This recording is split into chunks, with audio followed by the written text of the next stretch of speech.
What would you say to someone that is struggling? You've been in difficult situations. What would you say to them that can help them to get out of it? Let's not pay attention to the fear. Let's look at your reaction to it. I encourage people to use therapy and meditation, but more importantly, let's get to work. Let's find out what is your reaction to fear. Let's not waste any time. Let's look for the clues and the patterns of how I react to fear. And let's stop the negative behavior. When you have a reaction to fear and you're pissed off, stop. Breathe through your nose, out through your mind. Remember, recollect yourself with something bigger than you that loves you, and then roll back into the good behavior. In other words, when your mind, body, and soul are on fire and obvious pain is there, stop, drop, and roll.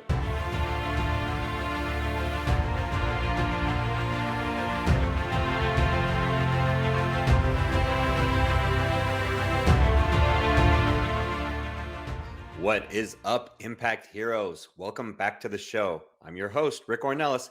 Thank you for spending some time with us today because we know time's a valuable resource and we're going to make it worth your while. I appreciate each and every one of you, not just for listening, but for who you are. I know you're sparking change to make the world a better place every day, and I am humbled and grateful for your efforts. It takes all of us doing our part to spread positive change, and that's what this show is all about. Motivating you with stories of struggle, courage, and hope to empower you to make a difference in your life and the lives of others. In case you missed it. In our journey towards fostering a more just, compassionate, and sustainable world, the importance of mental health often flies under the radar, which is sad. Now, throughout my personal journey, from the lows of family tragedies to deaths to the highs of writing my book, 12 Hours of Heaven, and founding iSpark Change, I've experienced firsthand how mental health directly affects one's capacity to foster impact. Those challenging times did teach me that the value of self-care and mental health awareness is immense. Not just for overcoming personal adversity, but for Available everywhere you listen to your podcasts. Welcome back, Impact Heroes. Today we have the extraordinary privilege of speaking to our latest iSpark Change social impact hero, and he is a true legend in sports and business. Our guest today is a dynamic force of positive change whose incredible journey is nothing short of inspiring. He's recognized as one of the world's top entrepreneurs, investors, and business coaches, who also happens to be a 3-time best-selling author and keynote speaker who is able to connect with everyone from college students to C-suite executives. He's been honored by Variety Magazine as their Sports Humanitarian of the Year and awarded the prestigious Ellis Island Medal of Honor. Wow, that sounds incredible. He's been an executive producer of various shows, and his influence spans across various media, including the top-rated podcast, The Playbook, that dives into the latest trends and strategies in business, personal development, and leadership. I personally love that show. He has also been featured in numerous books, movies, and TV shows, including World's Greatest Motivators, Think and Grow Rich, and Beyond the Secret on Netflix. His life mission is to empower over 1 billion people to be happy. That's very similar to our mission at iSpark Change. And he is known as providing immense value through his content and communication, and his platform of 4 overarching principles of gratitude, empathy, accountability, and effective communication are all super important. And those are a foundation of my life as well. For the past 20 years, he's even offered free weekly trainings to help others empower themselves and spread happiness. It's very giving. So please welcome the visionary, empowering, amazingly handsome, and remarkably inspiring David Meltzer. David, welcome to the show. Oh my goodness. I just have one question for you before we get started. Are you available July 19th when we launch our tour with Dane Cook and Rob Riggle's going to be hosting, and Marshall Falk and Baron Davis? We're doing the collab at YouTube Theater, and I think I found the best person to introduce me ever. So if you're available July 19th, I need a great introduction to compare to the amazing Rob Riggle, Dane Cook, Baron Davis, and Marshall Falk, just to name a few. I think I can hold my own and have a spark of credibility with an introduction like that. So thank you for having me. Well, the honor is all mine. It is your story. Okay. So I do have to say this, Dave. I appreciate the compliment. I'm there. Right. If you want me to introduce you, I will be there. I promise you I will be there. I will make that available on my calendar. I do have to say this. So the way I look at an introduction is, if you think of like medieval times when they would have the guy come out and he would say, introducing the jousters, and he would have to make them sound like they're the best person on earth. That's how I look at it. That I want to make you sound incredible. It, it's really easy with your background. I gotta say, it's not always easy on this show to make it sound so good. Yours, it was very easy to put together. Well, thank you so much. And it was even better than Michael Buffer. So I've had the greatest introductions, and that's up there with Tom Bilyeu's. So you're in the Hall of Fame of intros. But let's get to the meat and potatoes of empowering over 1 billion people to be happy, a shared vision for both of us, where I want to empower people with what I've learned and paid the dummy tax with, which is helping people make a lot of money to live in abundance, to help a lot of people in an infinite loop of more than enough of everything, and most importantly, to enjoy the consistent everyday, persistent without quit pursuit of that potential of abundance, of giving back and being given more, receiving, and even asking for more. Yeah, and that's what I love about you, David. And it's why we wanted to have you on the show, because we feature individuals that are making a difference in the lives of others, spreading positive change, making the world a better place by virtue of their actions. And so we consider you what we call a social impact hero. So you've done a lot of amazing work. You've obviously helped a lot of people, and you continue to do so. My question to you, Dave, and this is the first question I ask everyone on the show, is: do you see yourself as a hero?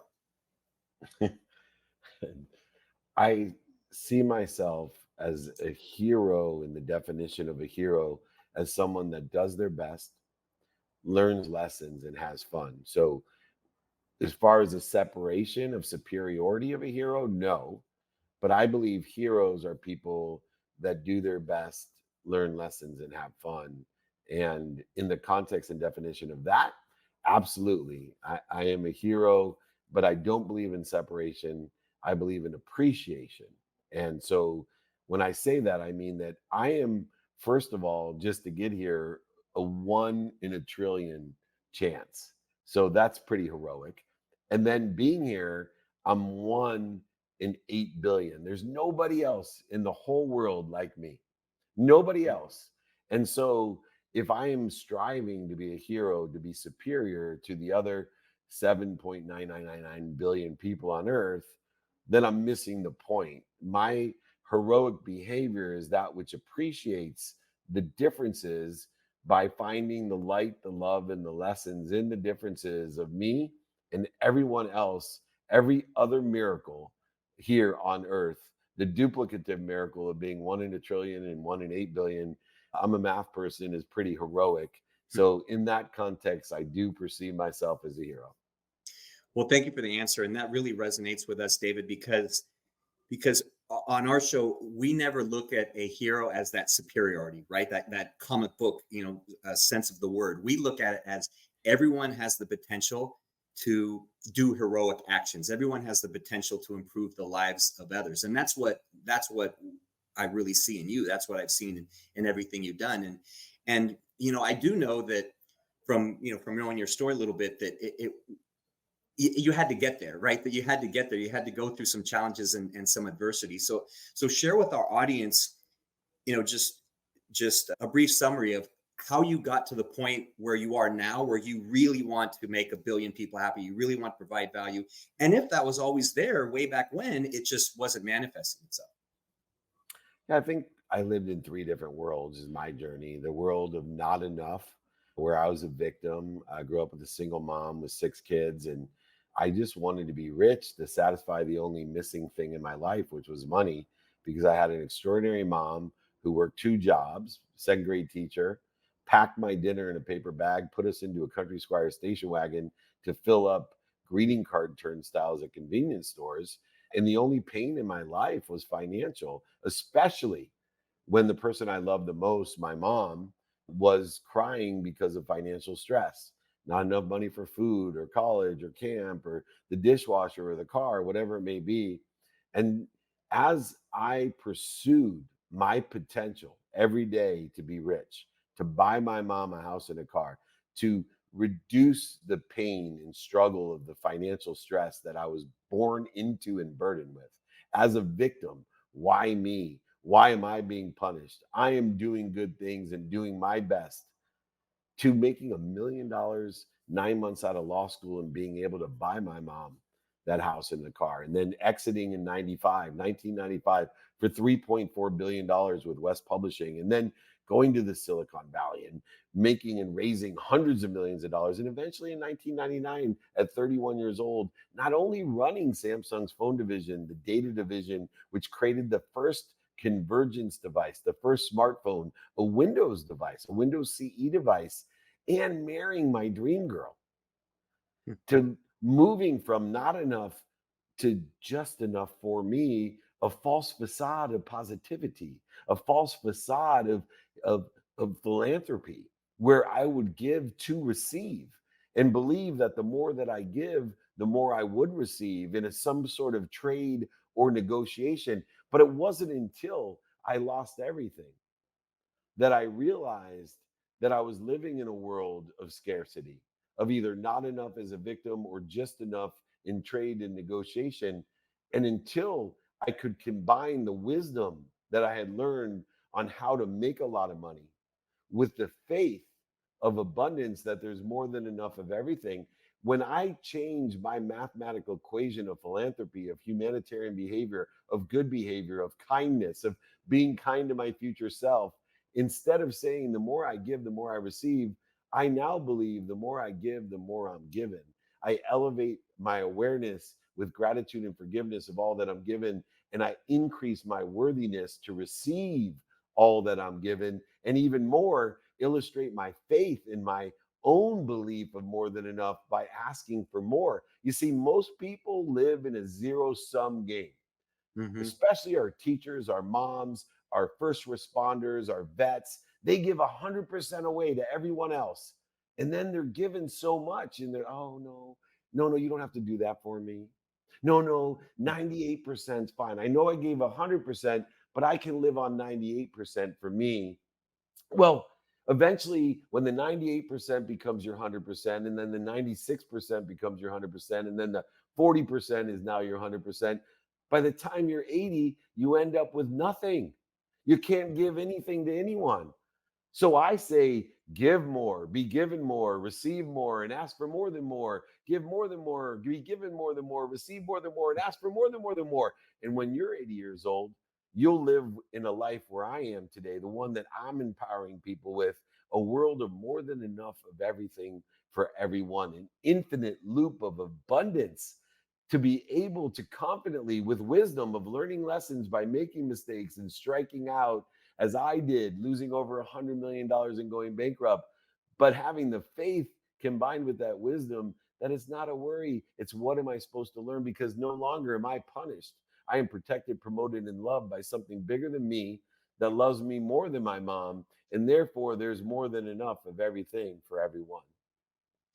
It's beautifully stated, David. And I love what you said about the three journeys, because all of us are on that heroic journey, so to speak, right? When we have those different phases in life. And what you've been able to do is capture those lessons from each phase in your life and then expand on it and grow to the next level, right? To that next level, to where you can have that impact and you can affect so many people and teach others on how to do the same. So what would you say to someone that is they're in that they're in those difficult times right now, they're in the valley of darkness, they're struggling, they don't see that way out, in which you've been in difficult situations. What would you say to them that can help them to get out of there? I'm very pragmatic and quantified and quantitative about helping people in this manner. And so, one, I help simplify the fear that's creating the distance of resistance that they have created and are participating in the perception of. So, the first thing I do is say, look, let's not pay attention or give intention to the fear. Let's look at the instant and obvious, which is your reaction to it. You see, we can go down a therapeutic journey, which I encourage people to use therapy and meditation and a variety of different mechanisms to determine or elevate your awareness to the trauma of your past, whether it be multiple lifetimes, genetic, energetic inheritance, or your childhood trauma. But more importantly, let's get to work. Let's find out, what is your reaction to fear? Because reaction to fear is instant and obvious. When you're pissed off, you know it. When you're worried, you know it. When you have a need to be right, offended, separate, inferior, superior, anxious, frustrated, angry, guilty, resentful. You know it. So let's not waste any time. Let's look for the clues and the patterns of how I react to fear. And then let's shorten the distance of resistance by utilizing quantitative measurement called time, the man made construct of 24 hours, something you're guaranteed every day of your life, except for the last day. I promise you'll be cheated seconds, minutes, or hours, only the last day of your life. Every other day of your life, you're guaranteed 24 of these hours. So let's put them to work with good behavior in a divine direction, in divine time of where you want to be or better. And let's stop the negative behavior, the bad behavior of interfering with your divine direction and your divine time by shorting the distance of resistance, shorting the time that you spend reacting to fear. So next time you're angry, worried, upset, anxious, frustrated, depressed, when you're resentful or guilty, separate, inferior, or superior, instead of trying to go over it, under it, through it, around it, or trying to out logic emotion, which is metaphysically, physically, and quantum physically impossible, instead of trying to do all that, lie to it, cheat it, manipulate it, deny it, what I want you to do is supply it. What do I mean by that? When you have a reaction to fear and you're pissed off, stop. Breathe through your nose, out through your mind. Remind, remember, recollect yourself with something bigger than you, an omniscient, all powerful, all knowing source, something bigger than you that loves you more than your mom, and then roll back into the good behavior, not accelerate into a bigger void, shorter the goal of bad behavior, of interfering with your potential. In other words, when your mind, body, and soul are on fire, which is instant and obvious to the human being, unlike fear, which needs a true exploration. But when the instant and obvious pain is there, everybody knows when you're on fire, stop, drop, and roll. The two things come to mind with your answer, David, is one, the faith component, a bigger part, that there's something bigger than us, that faith component. And then two is when you say mind, body, soul on fire, I think purpose. I think having purpose in your life, having a purpose, having a mission, having something drive you. So, I know with your, purpose mission, as you talked about, making a billion people happy, was that something that you had to that you feel you created along the way, or was that something that, there's that mystery of, oh, do we create purpose, do we find it in our journey, like how does it happen, how was it for you, and then also how did the faith component play a role in there? Yeah, well, faith, I'll start with, because I remember sitting in front of my mom when I lost her house, telling her I had lost everything, including her house, because I had not taken my name off the title of her home. And I remember feeling punished. And I said to my mom, Mom, I don't have faith. I don't believe in God. Why am I being punished? And my mom quickly responded, Son, you have faith. You believe in God. You just believe in the wrong God.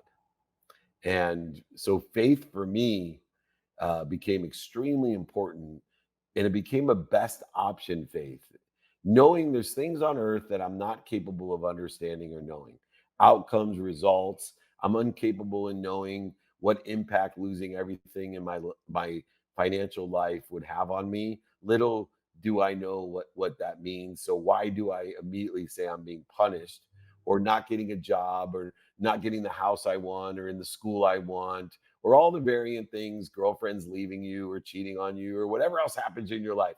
How do you know that that's not protection, promotion, and love? We're Hmm. not capable.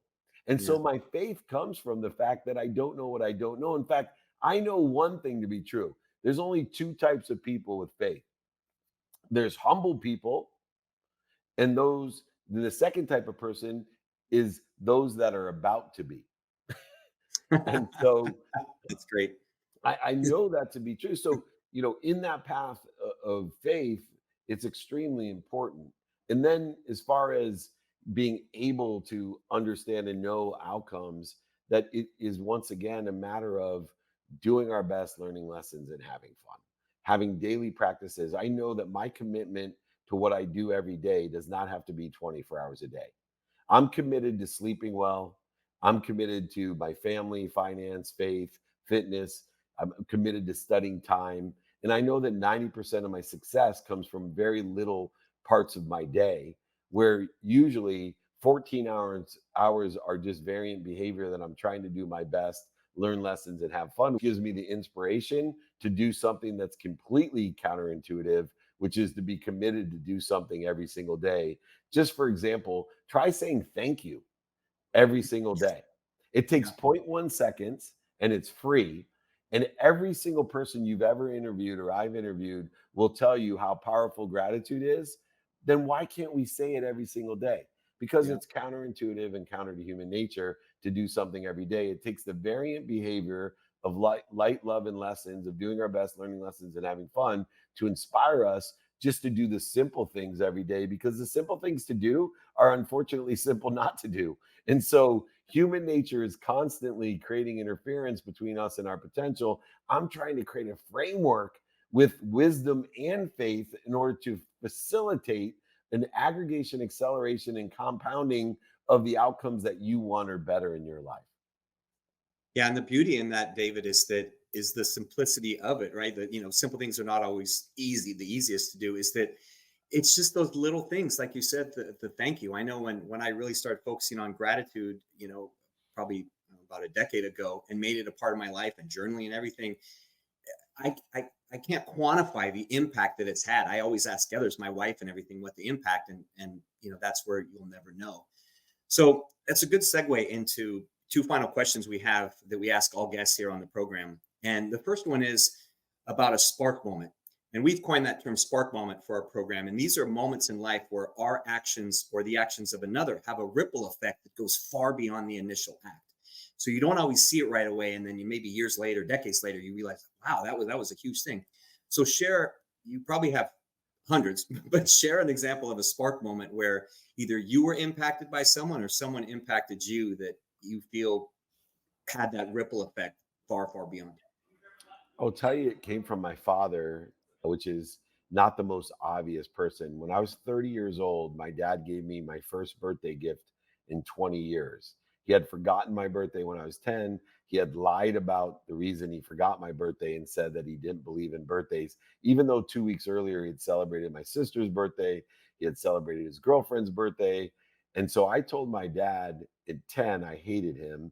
And we had a very strenuous relationship because he was a liar, a cheater, manipulator, overseller, and back end seller.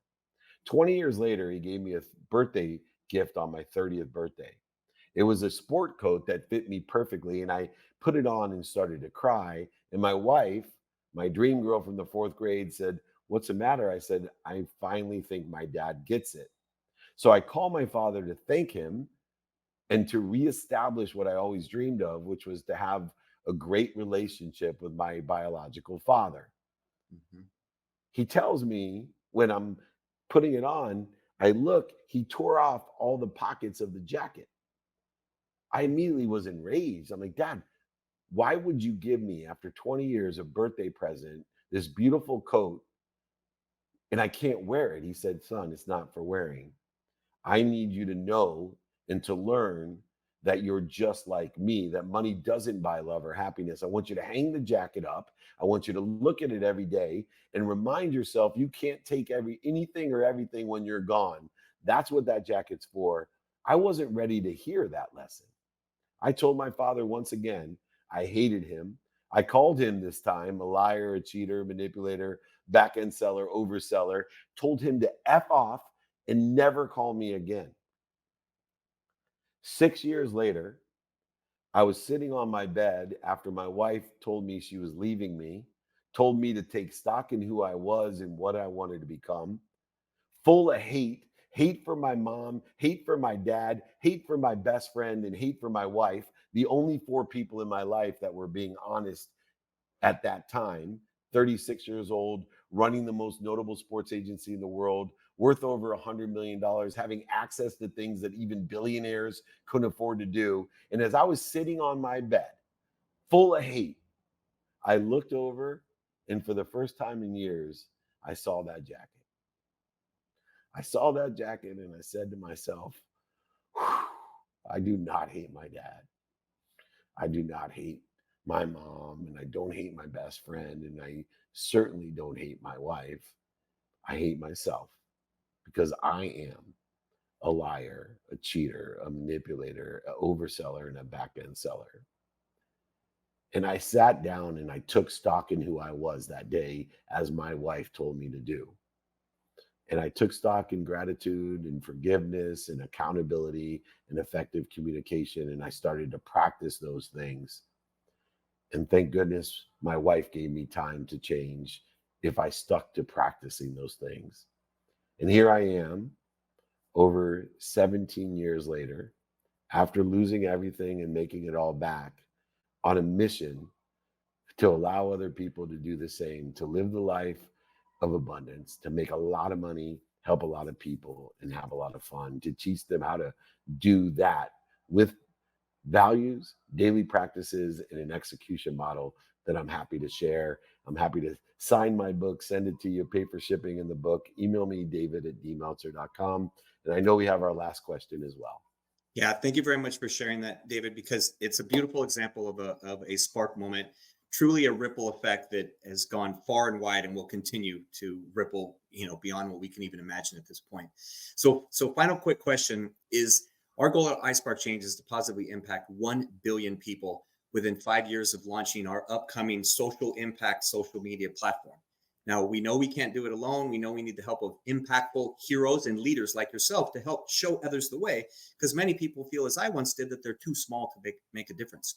So I want you to peer into the future, peer into where you and I have hit our billion mark and we're impacting those lives.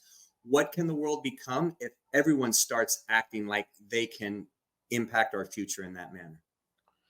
By impacting over, and I'm going to repeat, over 1 billion people, because I don't want to limit you or I. I believe in an unlimited self-image. By impacting over 1 billion people, we can change the collective consciousness in the earth. One particle of light overcomes 1 million particles of darkness. So if we can create a collective consciousness of over 1 billion people that live in gratitude and forgiveness and accountability and effective communication, we can live in spirit, inspired. And we can let our lives shine and empower and liberate others to let their light shine. And each one of those lights will overcome 1 million particles of darkness. And when we do that, I promise you that there will be a collective consciousness, an infinite loop, an abundant, unified system of thought that is kind. That is kind not only today, but kind to their future selves, that does the right things when nobody's looking, that gives and is given and receives and asks for more with no fear and no reaction to fear. You and I together, by empowering others to empower others, can empower over 1 billion people to let their light shine, to live in light, love, and happiness, and to have wisdom and faith to accelerate, aggregate, and compound exponentially happiness and joy. I appreciate, once again, the opportunity to share our vision. Please email me, david@dmeltzer.com. I'm happy to give you the guides, the exercise, my book. I will sign it, send it to you, pay for shipping and the book. But I'm always blessed to have the opportunity to share our vision with any community that we can. Thank you so much for having me. Thank you for your beautiful answer. Thank you for your beautiful offer. David, thanks for sharing your heart and wisdom with our audience today. You came in, you over-delivered as I expected you would. Your desire to be impactful is evident, and you're filled with passion, drive, and you lead with a heart of service and gratitude, which tells me you will continue to have success in everything you do in all facets of life. And this is only the beginning of your social impact. Thank you so much. All right, Impact Heroes, those are stories that connect us all. We loved hearing David's today. David Meltzer, you're not only an inspiring hero, you truly are an amazing man and an iSpark Change social impact hero. We'll see you all next time. Do you want Rick to speak at your event? Here's what others have to say. Did not know his story, and it was so inspirational, and his presence on stage, his authenticity was just incredible. Performance made me feel some type of way. My name is Craig Siegel. If you're looking for a speaker for your next event, hire Rick. I promise you this, you will not be disappointed. Visit rickcornelis.com to book him today. Remember, Impact Heroes, every positive action can be a spark moment that has a ripple effect that spreads far beyond the initial act. So go out there and spark change. Don't forget, if you enjoyed this episode, then please smash that 5-star rating on iTunes or Spotify and leave a review. We value your comments and we want to hear from you in the community. Thank you for listening. God bless you, and we'll see you next week on the iSpark Change podcast.